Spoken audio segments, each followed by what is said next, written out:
Hi everyone. വിട്ടുമാറാതെ വായ്ക്കുള്ളിലുണ്ടാകുന്ന mouth ulcers അഥവാ വായ്പുണ്ണ് എങ്ങനെ ചെറുക്കാമെന്ന് നോക്കാം. നമ്മുടെ വായ്ക്കുള്ളിലെ മ്യൂക്കസ് മെംബ്രെയിൻ ഏതെങ്കിലും ഒരു ഭാഗത്ത് തിന്നാവുകയും അവിടെ മുറിവ് സംഭവിക്കുമ്പോൾ നമ്മുടെ ശരീരത്തിലെ പ്രതിരോധ കോശങ്ങൾ അതിൽ വന്ന് ആക്ട് ചെയ്തിട്ടാണ് ഈ വായ്പുണ്ണുണ്ടാവുന്നത്.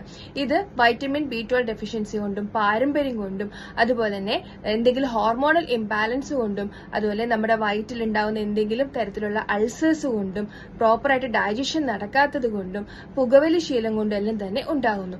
ഇത് തടയാനായിട്ട് നമുക്ക് ഉപ്പിട്ട് കവിൾ കൊള്ളുന്നത് എന്തുകൊണ്ട് നല്ലതാണ്. കൂടാതെ അതിയായ അസഹനീയമായിട്ടുള്ള വേദനയും പുകച്ചിലും ഉള്ളവർ വന്നിട്ട് മോര് വന്നിട്ട് ഡയലൂട്ട് ചെയ്തിട്ട് കവിൾ കൊള്ളുന്നത് എന്തുകൊണ്ടും നല്ലതാണ്. അതുപോലെ ഇത്തരം അൾസേഴ്സിന് പുറമെ യോഗട്ട് പുറമെ പുരട്ടുന്നതും അതുപോലെ തന്നെ അത് നമുക്ക് കവിൾ കൊള്ളുന്നതും എന്തുകൊണ്ടും നല്ലതാണ്. ആപ്പിൾ സിഡർ വിനിഗർ ഡയലൂട്ട് ചെയ്തിട്ട്, അതായത് ഒരു ഗ്ലാസ് വെള്ളത്തിൽ 1 teaspoon apple cider vinegar add ചെയ്തിട്ട് കവിൾ കൊള്ളുന്നത് എന്തുകൊണ്ടും നല്ലതാണ്.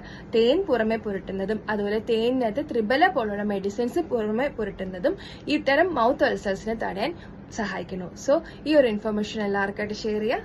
Thank you.